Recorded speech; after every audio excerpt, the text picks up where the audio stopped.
నాగర్ కర్నూలు జిల్లా కుమ్మెర ఘటనలో ఊహించని మలుపు చోటు చేసుకుంది. పసిపాప మృతికి న్యాయం చేయాలంటూ దీక్ష చేస్తున్న బాధితులు అకస్మాత్తుగా అదృశ్యం కావడం కలకలం సృష్టించింది. ధర్మ సమాజ్ పార్టీ నేత విశారదన్ మహారాజ్ అనుచరులు బాధితులను బలవంతంగా హైదరాబాద్కు తరలించారని పోలీసులు చెబుతున్నారు. తాడూరు వద్ద పోలీసులు కారును ఆపేందుకు ప్రయత్నించిన నిందితులు అత్యంత వేగంతో తప్పించుకుపోయినట్లు డీఎస్పీ శ్రీనివాస్ వెల్లడించారు. బాధితులు అదృశ్యం కావడం, దీక్షా శిబిరం నుంచి బలవంతపు తరలింపు వంటి పరిణామాలు ఈ కేసును మరింత క్లిష్టతరం చేస్తున్నాయి.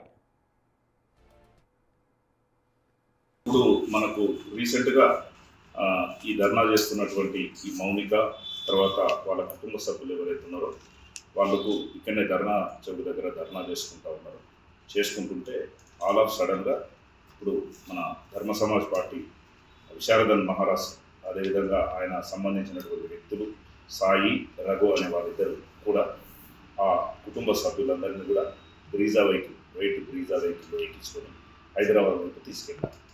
వితౌట్ ఇంటిమేషన్ రెవెన్యూ వ్యవస్థ కానీ పోలీస్ వ్యవస్థ కానీ ఎటువంటి సమాచారం ఇవ్వకుండా వాళ్ళని ఇక్కడ నుంచి తీసుకొని వెళ్ళడం జరిగింది. ఎందుకంటే ఎందుకు చెప్తున్నానంటే రేపు వారికి మంచి అయినా చెడైనా మళ్ళీ ఈ అన్కన్వీనియన్స్ ఉంటుంది కాబట్టి వాళ్ళు ఇద్దరే వాళ్ళకు ధర్మ సమాజ్ పార్టీకి చెందినటువంటి సాయి రఘు విశారదన్ మహారాజు గారి మనుషులు వాళ్ళిద్దరే వాళ్ళని ఇక్కడ నుంచి ఎక్కడికి తీసుకెళ్ళారు అనేది మాకు ఇప్పటివరకు కూడా రిలీజ్ తెలియదు. ఫిబ్రవరి 18న కుమ్మెర మల్లికార్జున స్వామి జాతరలో ఆలయ ప్రవేశం టికెట్ విషయంలో వివాదం మొదలైంది. బాధితుడు గణేష్, అతడి కుటుంబ సభ్యులు దర్శనం కోసం వెళ్ళినప్పుడు టికెట్ డబ్బులు చెల్లించలేదు అనే నెపంతో ఒక వర్గం వారు వారిపై అమానుషంగా దాడి చేశారు.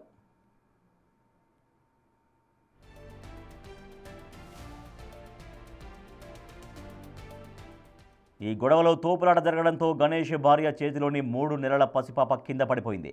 తీవ్ర గాయాలైన ఆ పసిపాప ఆసుపత్రిలో చికిత్స పొందుతూ ఫిబ్రవరి 21న మరణించింది. ఈ ఘటనపై కుల వివక్ష, భౌతిక దాడుల ఆరోపణలు రావడంతో జాతీయ మానవ హక్కుల కమిషన్, రాష్ట్ర బీసీ కమిషన్ ఇప్పటికే విచారణకు ఆదేశించాయి.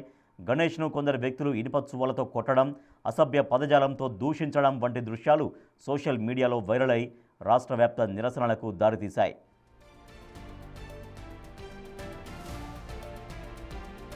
నిన్న సాయంత్రం కుమ్మెర బాధితులను ధర్మ సమాజ్ పార్టీ అధ్యక్షుడి అనుచరులు బాధితులను దీక్షా శిబిరం నుంచి ఎవరికీ చెప్పకుండా తరలించారు. ప్రస్తుతం బాధితుల ఫోన్లు స్విచ్ ఆఫ్ వస్తున్నాయని, వారు ఎక్కడ ఉన్నారో తమకు తెలియదని పోలీసులు ఆందోళన వ్యక్తం చేస్తున్నారు. బాధితులకు ఏదైనా జరిగితే దానికి విశారదన్ మహారాజే బాధ్యత వహించాలని డీఎస్పీ హెచ్చరించారు.